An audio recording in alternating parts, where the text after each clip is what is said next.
good? Say when.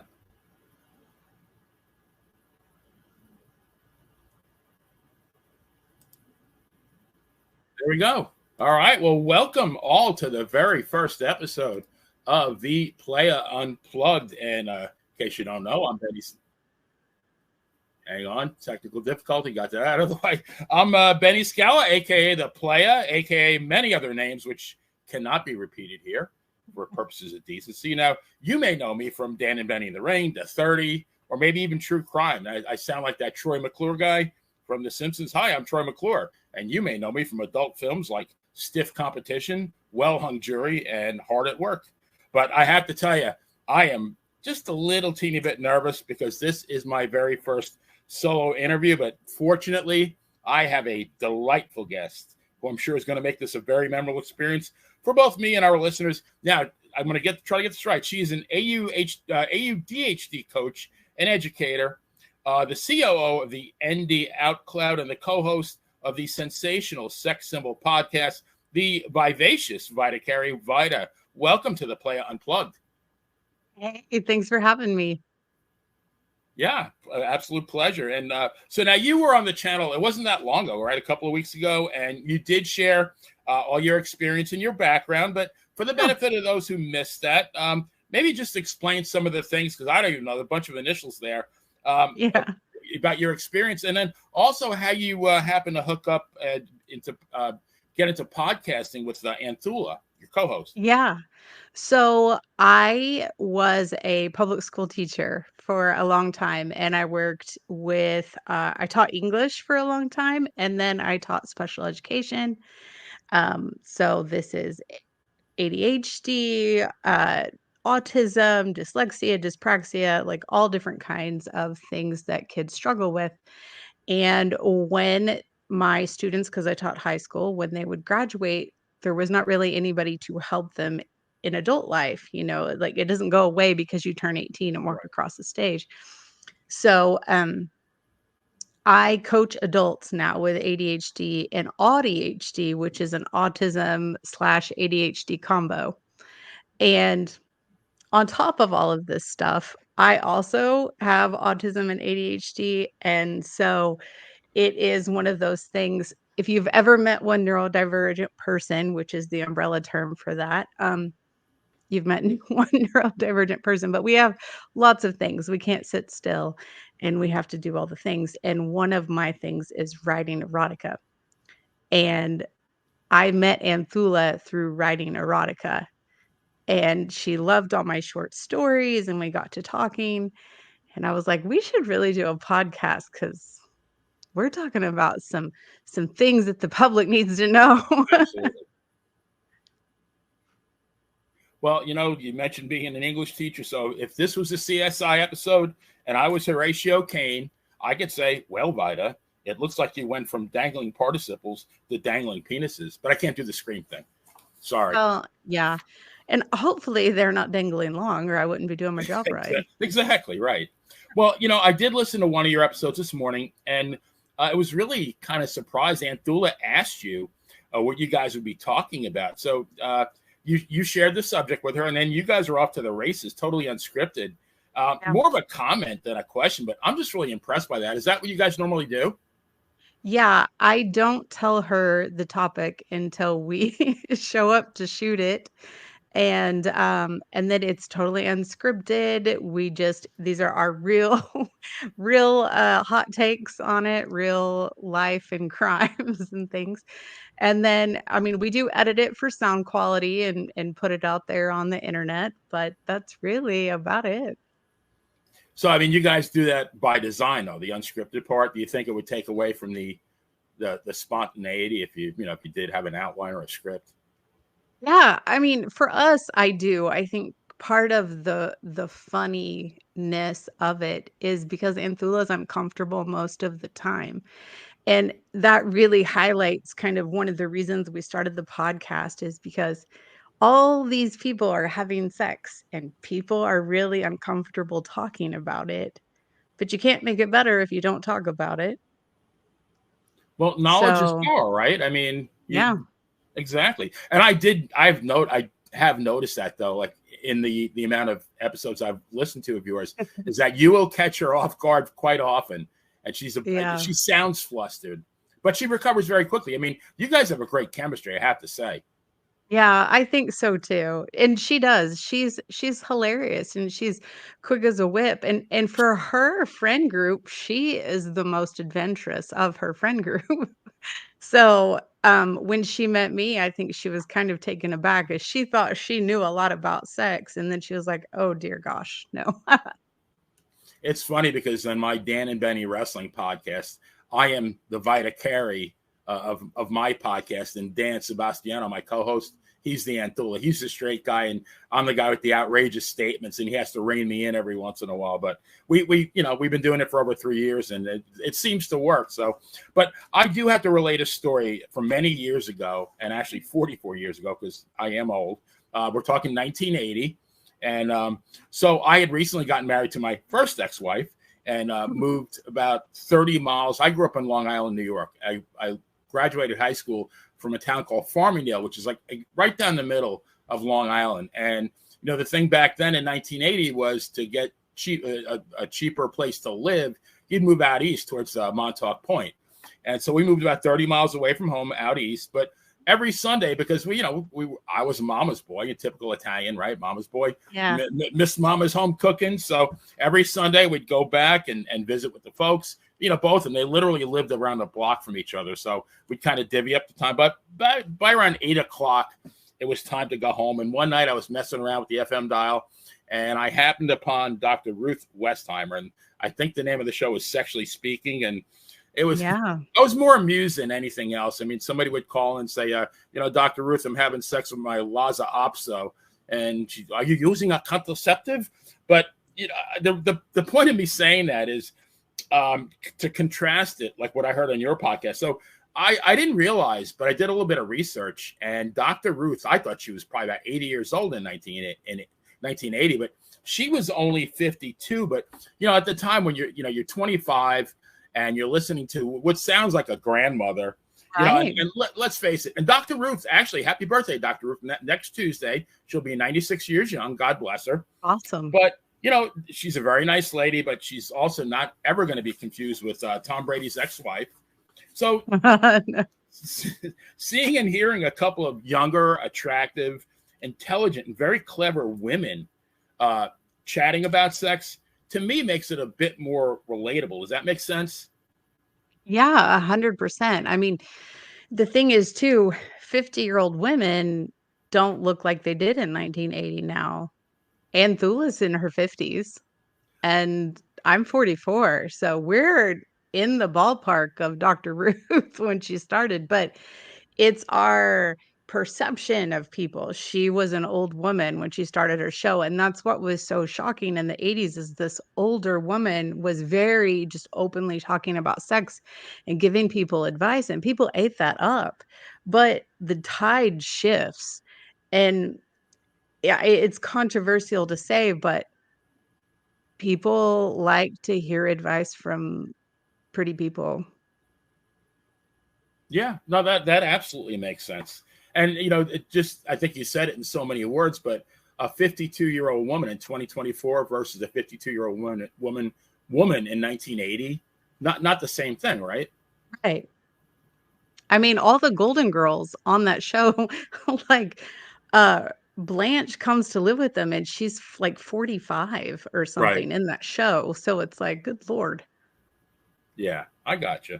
So I did get a chance. I listened probably to 5 or 6 of your episodes, and Yay. needless to say, they were quite graphic, but at the Yeah. same time quite entertaining and quite informative. I did want to ask you about your latest episode entitled, and for those of the faint of heart, close your ears. But would you fuck a man in a mask, and why is it Batman? So I want you to imagine a man with a Batman mask pleasures you to unimaginable heights. He says nary a word during the act, but then unmasks, and of all people, it's Gilbert Gottfried, who then says, "Now, wasn't that the best fuck you ever had?" Does that that was a horrible Gilbert, God bless him, but he was the only one I could think of. But does that completely take away from the memory? Is the intrigue during the act because you don't know who it is? Well, okay, but here's the thing. Most people now, like these were all fantasies, right? So you're generally going to know the person that you're having sex with and role playing with. If I was somewhere, like let's say we were at a sex club and someone was doing that and I didn't know who it was, and then they took their mask off and it was Gilbert Godfrey. Yes, instantly ruined. My vagina would dry up right there. What? Um, but but like at home, I know the person in the mask. Right. Okay. I thought that was that was something that I had never ever thought of. Now would that apply to professional wrestlers because a lot of them do wear masks? I don't know, but see, the person in the mask, right? And it really depends on your mindset going in. Is the reason that you're doing this with the mask is because you really like the anonymity? Because right there, to take the mask off, it's Gilbert Godfrey. There's no anonymity. The Right. sexy part was you didn't know who it was. So, I mean, I grew up watching wrestling. There's some of those guys that need to leave their masks on. Yeah, I would definitely agree with that. So now I did listen to another episode, and this was like where I really had a lot of questions. You and Anthula were talking about sexual triggers, and we chatted a little bit about this offline.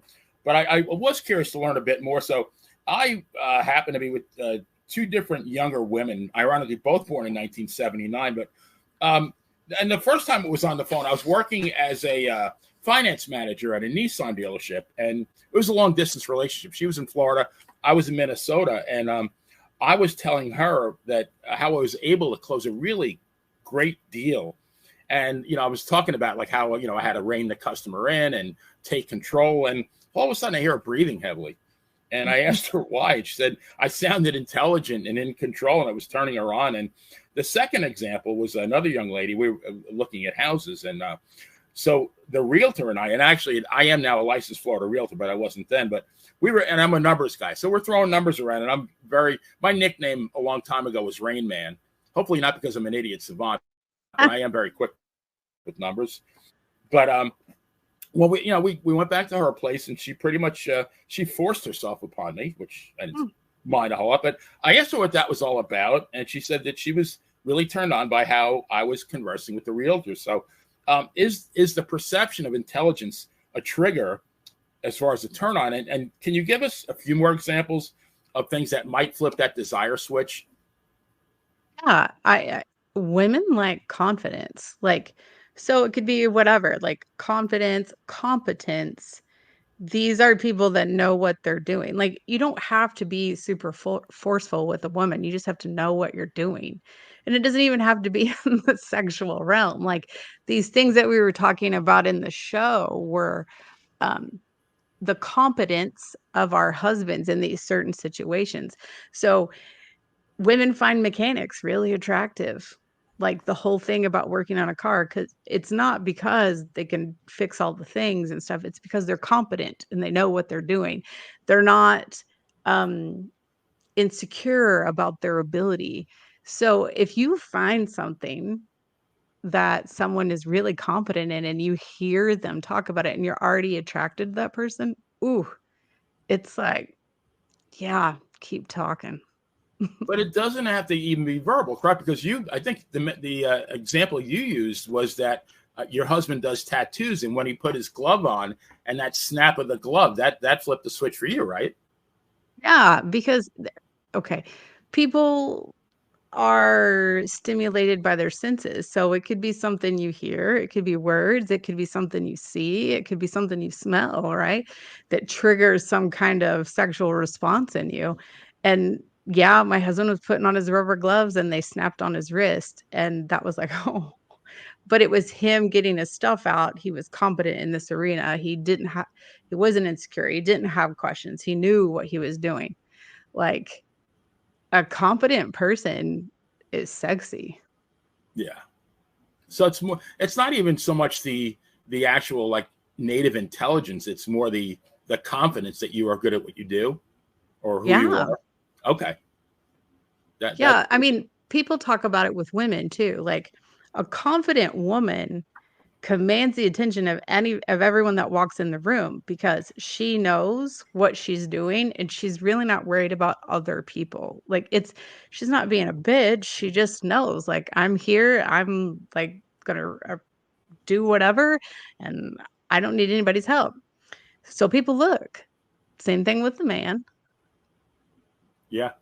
No, I worked for Citibank for a number of years, and there were several senior vice presidents that were female, and I just was in awe of how they their competence, but how they conducted themselves. Right. I mean, they knew that they knew what they were doing and that they were in charge.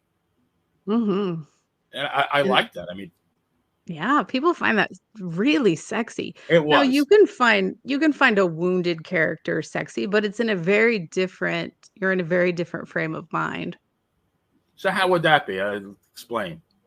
Well, like, okay, some people play the insecure role, right? Instead of leaning into the confidence, because some people don't know how to do confidence without being a dick. So it's about temperance, right? But there's a wounded person, like Batman is an orphan, right? He's wounded. He just needs a hug. Right. That's still sexy. Um, but the guy that's like unmotivated to do anything, that's not sexy. So Right. there's this gray area in the middle. And is there a limit to the confidence? I mean, when it starts pushing up to arrogance, does that start to become a turnoff? Again, I think it depends on your mindset. I mean, douchey guys get girls all the time, but I don't think I mean, like, I don't like arrogant guys. And as a really smart woman, people I don't like to be talked down to and stuff. Like everybody, there's room for everybody to be smart. So arrogant guys, I guess it depends on the kind of person you're trying to pick up. Okay. Fair enough. So now, as you know, I'm a wrestling guy, and this is primarily a wrestling channel. So I Right. have to throw in my perfunctory wrestling analogy. So the entire premise of professional wrestling, and if you watched it, you know that it's based on what they call a storyline. You know, the actual Right. fight, the actual in-ring match, it's the climax, if you will. And I think that's the first time I ever said, if you will. But the in-ring combat, it should be the conclusion of a story that's been built over a period of time. And my favorite example is Bruno Sammartino. Now, if you're familiar with the name, it's probably a bit before your time, but he Yeah. was the champion when I grew up in the late 60s and 70s, considered probably by many in the East Coast as the greatest wrestler of all time. But he brought in somebody. His name is Larry Zbyszko. He was one of the neighborhood kids in Pittsburgh. He legitimately brought him into the business. He got him his start. And then fast forward a couple of years, and one day Larry's being interviewed on TV, and he's expressing his frustration that his career isn't going anywhere, and he's really thinking about quitting. And what would really help him would be to wrestle his mentor Bruno in an exhibition, just to see how good he was. And Bruno said, "I can't wrestle you, Larry. You're like a brother to me." I think he might even said a son, because there was about a 16-year age difference. So you could either one works, but Bruno kept putting it off, and I guess back then people wrote in, they sent postcards, they sent letters, and I guess there was thousands of letters telling Bruno that you need to do this, and finally he agrees to it. So they had their quote unquote exhibition, and in the course of the exhibition, Larry got so frustrated. Bruno was just out, and Bruno at that time was 45. I think Larry was about 30. Bruno outmaneuvered him so much that Larry got and back then they didn't have the steel chairs, and they didn't whack him over the back. They used wooden chairs, and he whacked Bruno flush in the head with a wooden chair, and it was ugly. I mean, the blood was real, and Bruno, as good of a wrestler as he was, they call them bladers, like when they cut themselves. He was probably the worst blader ever. So like it looked like a crime scene. There's this big puddle of blood. But I mean that build, I mean, it literally took a couple of months, turned into probably what I think is the greatest feud of all time. They set a gate record at Shea Stadium, which is long gone, but I mean, I think they put 40,000 people in Shea Stadium. And this went on for almost a year. They sold out, New York, Boston, Philadelphia, Boston, you name it. But, not that you need to, but none of that happens. None of that happens without that slow build of that storyline. So, not that you need to nail your sex partner over the head with a wooden chair, but could a similar analogy be made that, a good storyline and a slow build like that adds great flavor to the sex? Yeah, I mean, look at really sexy movies have a slow build. And so Moonlighting in the 80s, it was very sexy show with Sybil Shepherd and Bruce Willis. And there was just all this sexual chemistry, and he was kind of a douche, and they were just back and forth, but they never got together. When they finally got together in the end, there was no angst, so people kind of stopped watching it. It's the same with Cheers. When Sam and Diane finally got together, like, the show, like, they had to bring in a new person to get that back and forth. People like the slow build, and then once the climax happens, it's like, and on to the next. Right. Yeah, because eventually they did have to move on. You Yeah. can only do that.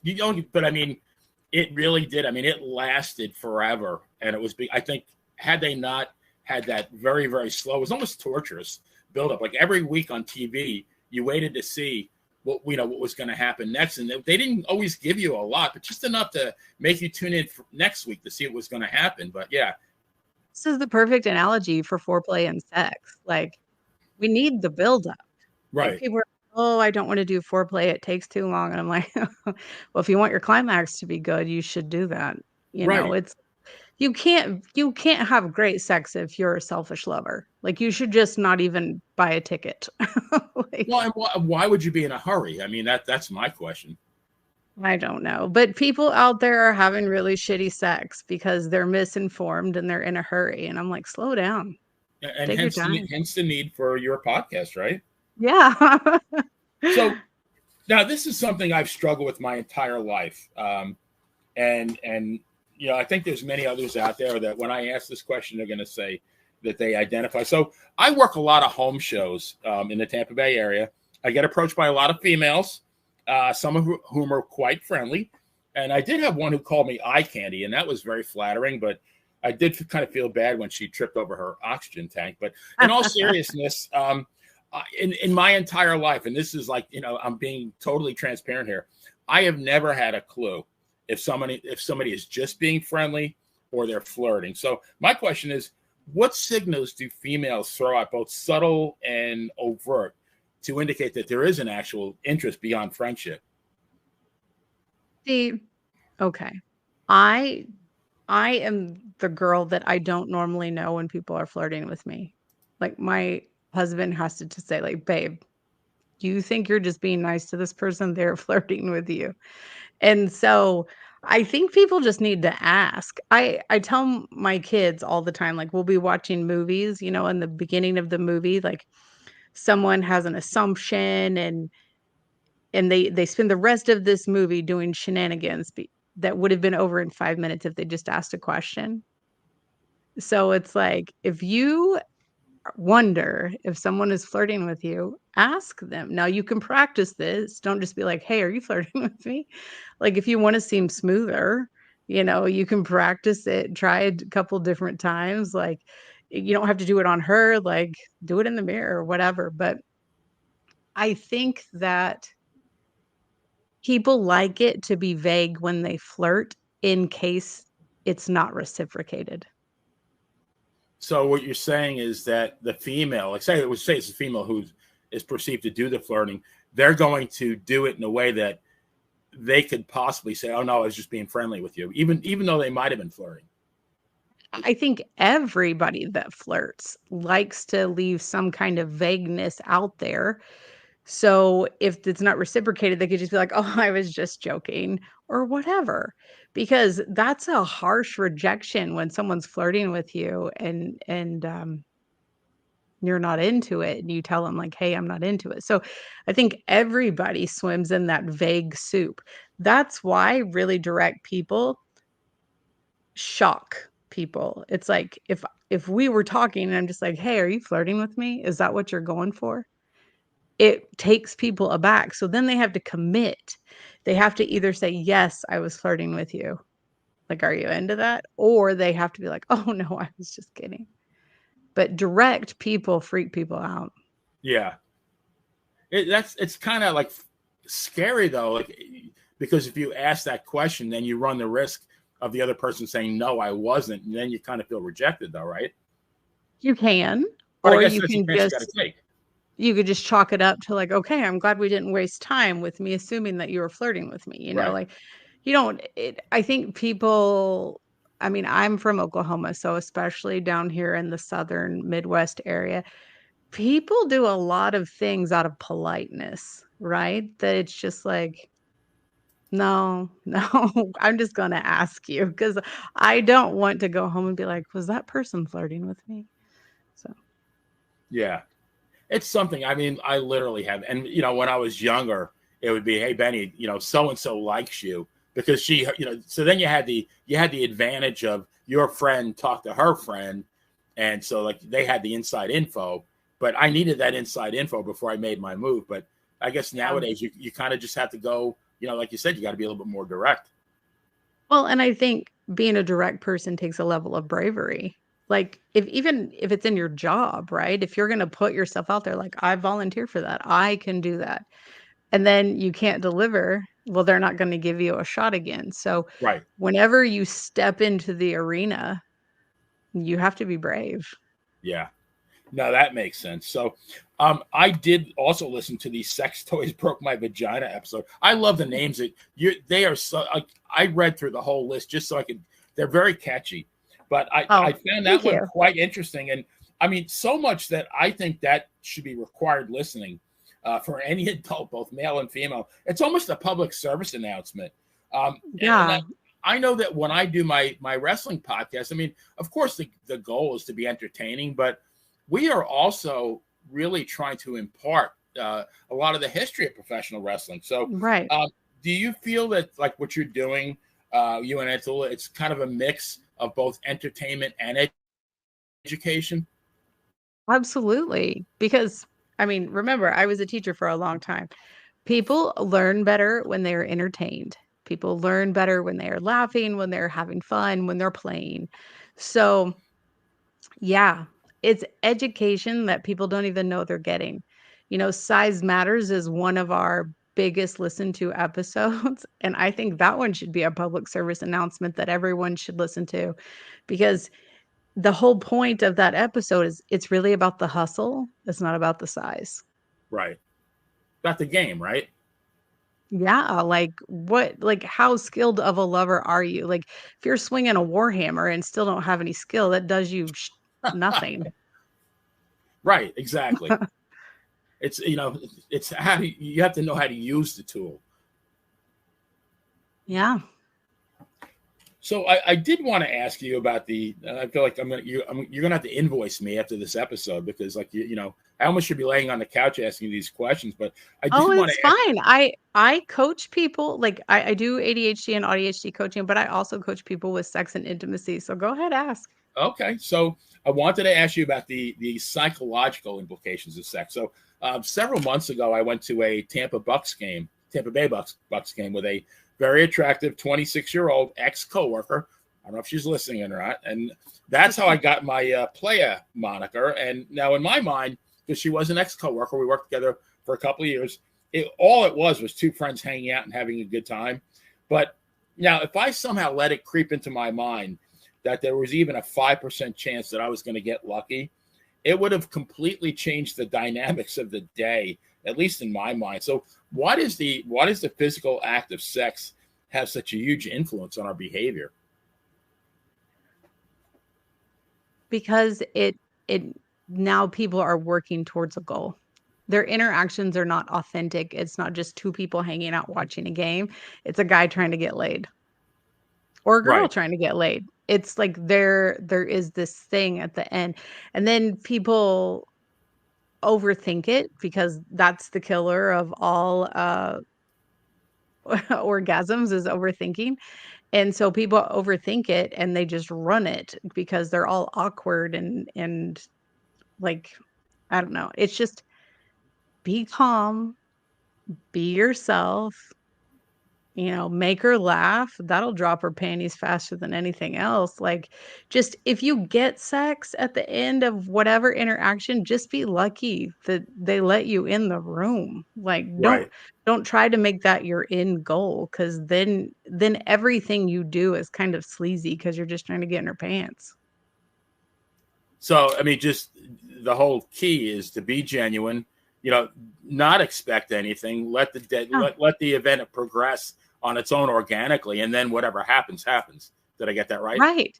Yeah, because that's the best sex, like, when 2 people are being super Unexpected. authentic, and then it just happens, right? Like, you're dropping them off at the end of the date, and you just look at each other, and you kiss, and it's like, "Ooh, it's so sexy," because it's been building up. Because the authenticity is what helps the build up. Right. So the worst thing is to overthink it. Don't overthink it, and don't overplay it. Like, Right.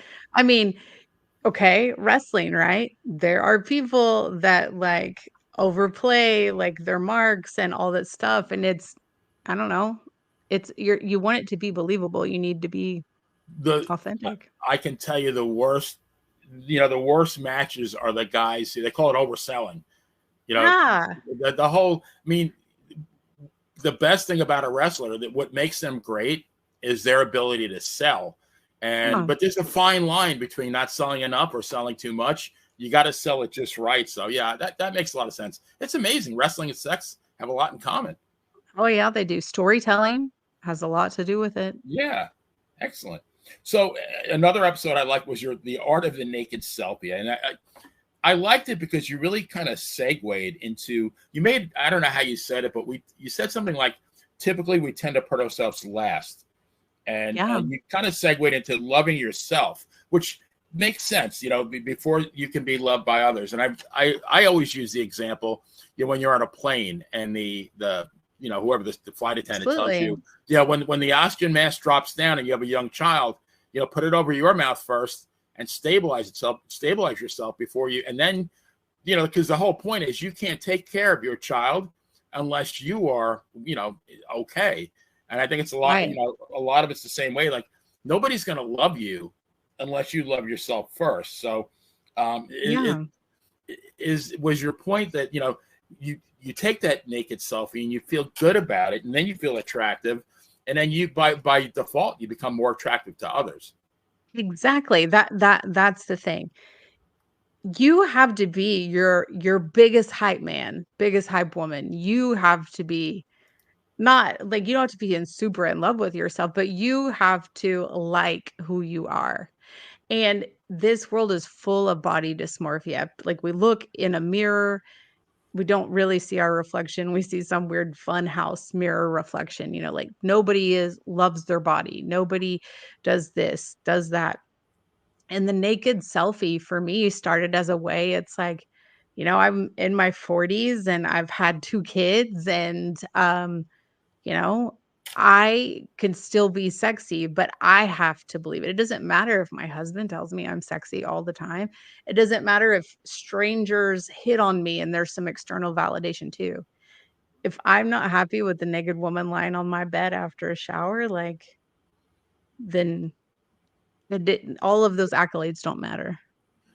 But now, to my perception has always been that a woman is never really satisfied with the way she looks. Or do I have that wrong? She can be. We're just taught not to be. Okay, so how do they overcome that?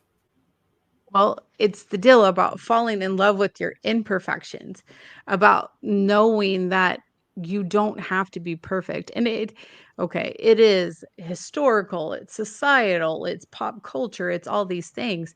I mean, hell, we had Martha Stewart on in Sports Illustrated and in a bathing suit looking like some, 50-year-old woman, like, because people think the only way they can be beautiful is to be young and thin.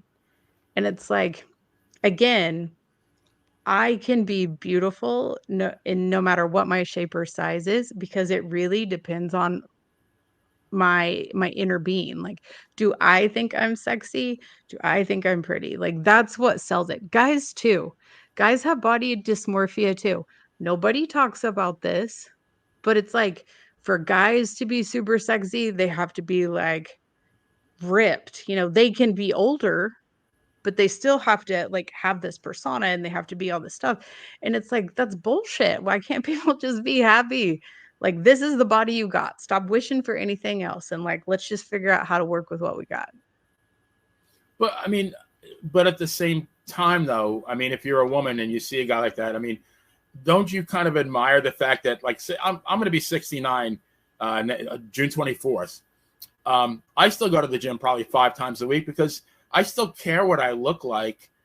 Do I get points for that? I mean, because it's a combination of cosmetic. I mean, I want to look good, but Okay. So here's the thing. Everybody should want to be their best self, but we have to look at ourselves with kind eyes and realize that no matter what we do and no matter what magic potion you put on your body, you're still going to get old. right. And they, it's those old men wisdoms that you see. You see them especially a lot down here. It's like fall in love with the smart, funny girl because eventually looks fade. Right. So it's like but that's the thing. Like, yes, people get points for bettering themselves physically, spiritually, mentally. Like we should strive to improve ourselves. But um looks are really only skin deep. Well, I always call it the gift wrap. Yeah. What really matters is what's inside the gift wrap, not the gift wrap. So, okay, I mean, have you ever been on a date with someone that you just didn't click with mentally? Like, I've been on a date with some people that were had to explain jokes that I made, and that just killed it right there. It's Oh like yeah, no second date. that's the worst. Yeah. Yeah, when they go right over their head, and I think my material is pretty, it's pretty cut and dried, but I get that. No, that was a very good explanation. Thank you for that. So, one other thing I want to pick your brain on is that I was once dating someone who tried to explain something called love language, which I had never heard about. And I'm an old school Italian guy. There was only one love language, and that was touching, being affectionate, sweet talking. Now she was not touchy feely or romantic, but she was incredibly thoughtful. So I Yeah. mean, and that she would do nice things. So it finally took me a while to sink through this thick head that not everybody is like you. People express Right. their love in different ways. So maybe you could explain that a little bit better than I can. Yeah. So there is a book. It's called The 5 Love Languages. You can actually go online and take the quiz if you're curious about what your love languages are. Only one of them is physical touch. There's acts of service, there's gifts, and I can't remember the other 2 right now. But there is a cheat code to this. People love the way they want to be loved. So she was thoughtful. So she wanted you to be thoughtful. Right. And by the same token, I was touchy feely because that, I wanted her to be touchy feely back in return. Yeah, I mean, it's like it's just the short and it's the down and dirty. Like I can tell you what people's love languages are by how they love other people. My husband, physical touch is definitely one of his love languages. But like I said, there are 5. Very rarely are someone just very solidly in one camp. They generally have a few, but they have priority. But then you're saying the key is to be sensitive to your partner's love language and maybe try to find a common ground or, indulge in their love language and maybe, they'll give you a little bit back of yours. Right. Just know that people generally love you the way they want to be loved. So if they're always giving you gifts, their love language is probably gifts. So you can do all different kinds of things for them, but that one particular thing will get you more points. Okay. All right. Now, another episode I listened to is Talk Dirty to Me, or at least Sex Me. And Wow. yeah, I did my homework here. And I think I'm fairly adept at the art of sexting. I would say, like, because I'm a numbers guy, I'm going to give myself a 91 when it comes to Okay. sexting.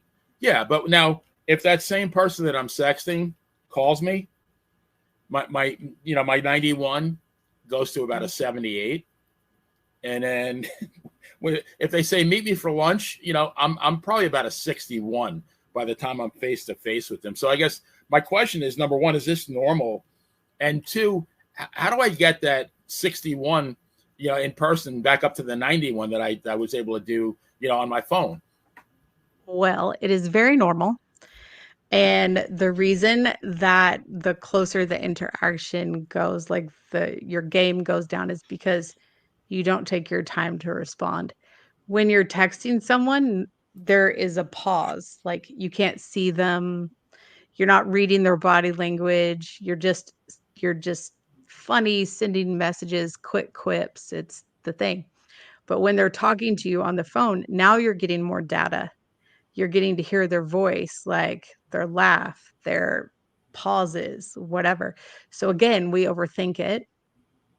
And then in person, you get even more data. So now you can see their face when there's an awkward pause and you're like, oh, that didn't land well.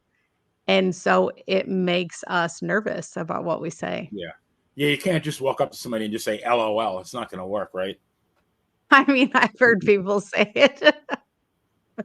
I guess.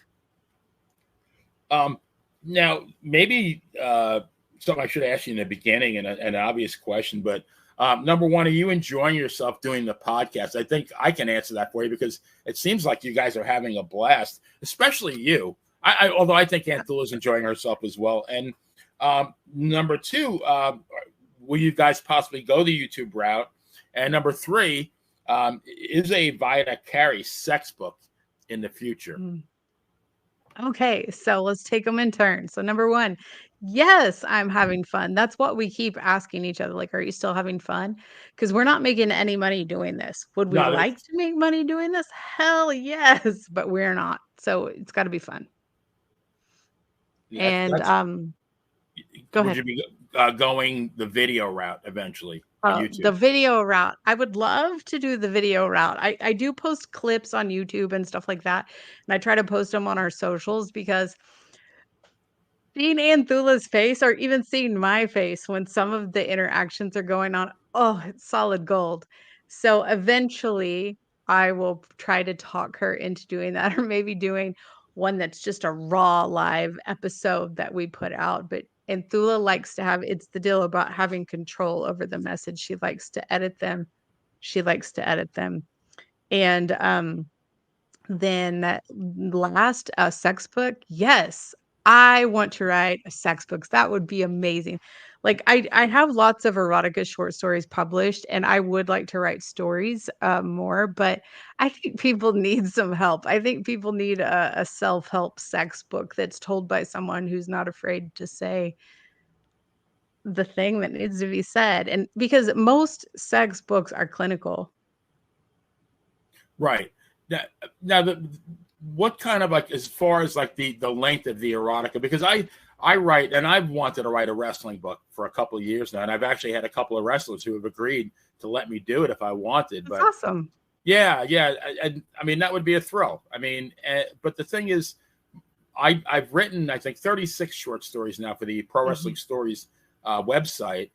My stories are typically between 2,500 and 3,000 words.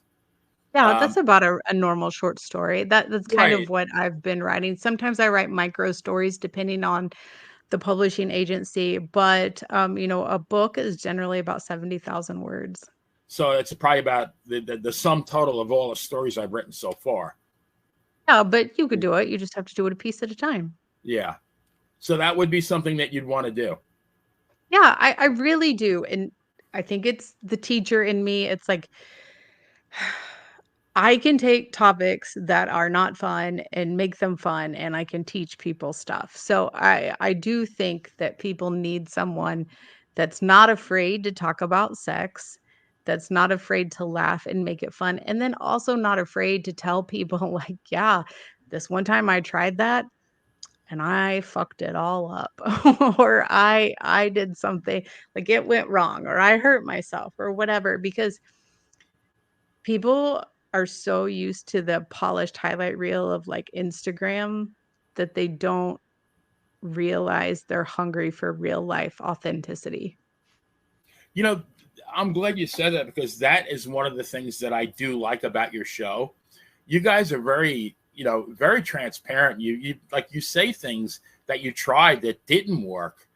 Yeah. And I like that. But people can relate to that, I think, because like nobody likes to know it all. I mean, you do want somebody that has a fair amount of knowledge, but I think in a case like this, something like sex, you do want to you can relate to somebody who's tried something and then it didn't work, but then they tried this and it did work.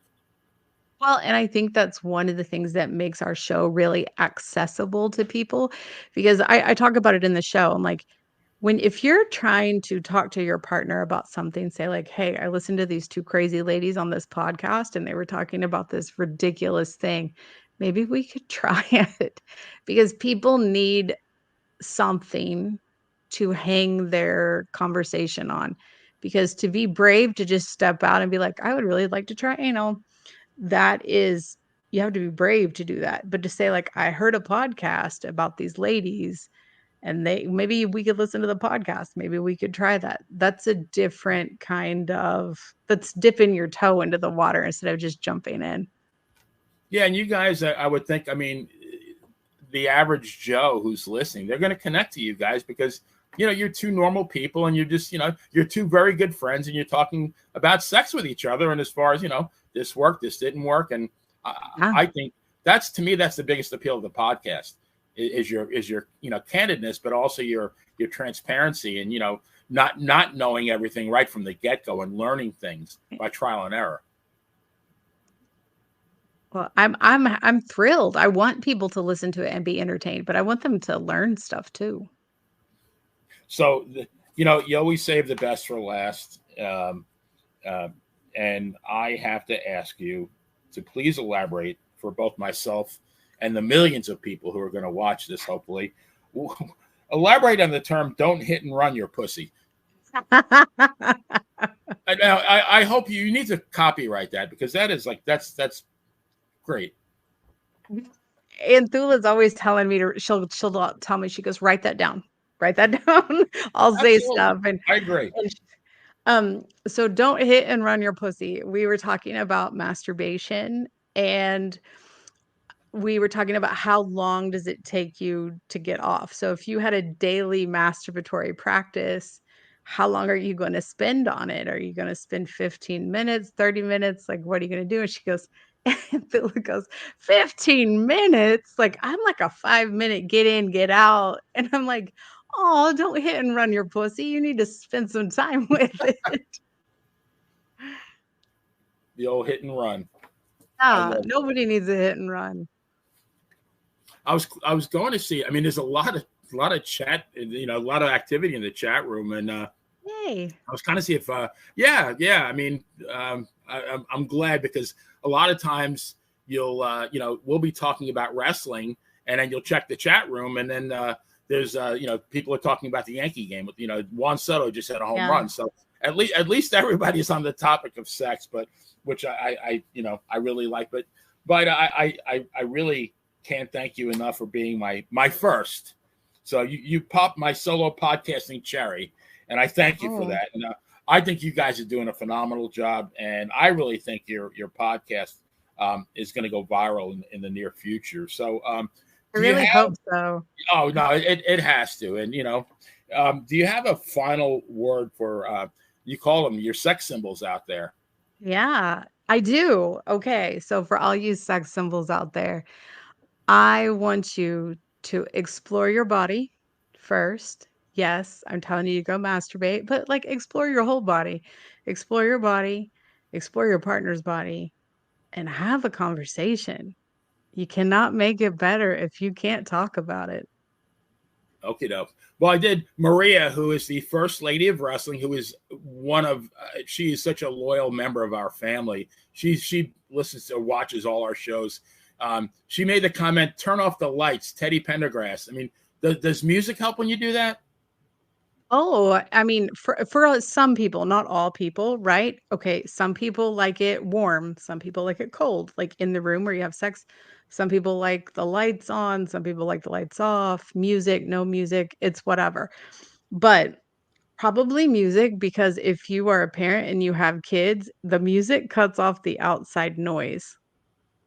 Like I that's why I think hotel sex is better than at-home sex sometimes, especially if you have other people that live in your house because the hotel sex, like, it doesn't matter what you hear in the hall or if they hear you or whatever, but if it's home sex, like, you have to have what I call sniper sex. You have to be real quiet, you have to bite on a pillow. And you never know when that sex is going to be interrupted by something too, right? Knock Oh, on the door, yeah, phone, yeah. whatever. I mean, kids, dog. You don't Yeah, have it's any of those. hard. Yeah, hotel. You don't have any of those things. Right, so every now and then, go over in a hotel room. Yeah, no, that makes sense. So let me just take one last look at the chat room, see if they have any questions for you. Some like it hot, some sweat when the heat is on. All right. Oh, Jason Moaning says, I used to tell my ex I was going to paint her interior. She got a kick out of that. So yeah, I guess, little originality, that doesn't hurt either, right? Right, and okay, but, like, sexy talk, like, it can be in the moment, it could be not in the moment, but you have to play. Sex is supposed to be fun. It's a fun way to connect. Like, people make it all serious and, like, it's super clinical, and I'm like, "When's the last time you saw a super clinical porn?" Like, those people even pretend like they're enjoying themselves. So, Right. like, sex with your partner, like, you need to have fun with it and say whatever, like, turns them on, you know? Well, and again, like that's part of this, the building the story, right? The Right. better you build the story, the better the climax is going to be. Yeah. And the more of a chance that that person's want to is going to want to return engagement. Right. We're all about the repeat performance if you so choose. Right. So, or at the very least, if you only get one chance to play on that field, you wanna make it memorable. Like, if you only get one chance to wrestle at Madison Square Garden, you wanna make it memorable, right? So, don't hit anybody with a chair, Yeah, but, like you want that, that woman who's, when she's 62 and she's having a glass of wine with her friends, she goes, oh boy, when I was 30, man, that Benny guy, he really did it for me. Yeah, They're you not, wanna they're not live going to in their forget, head right? forever. Yeah. You don't forget those things. No. That was always my goal in life, was to make sure that anybody that I was ever with would think about me for the rest of their lives. You love me, you hate me, but you'll never forget me, right? That is true.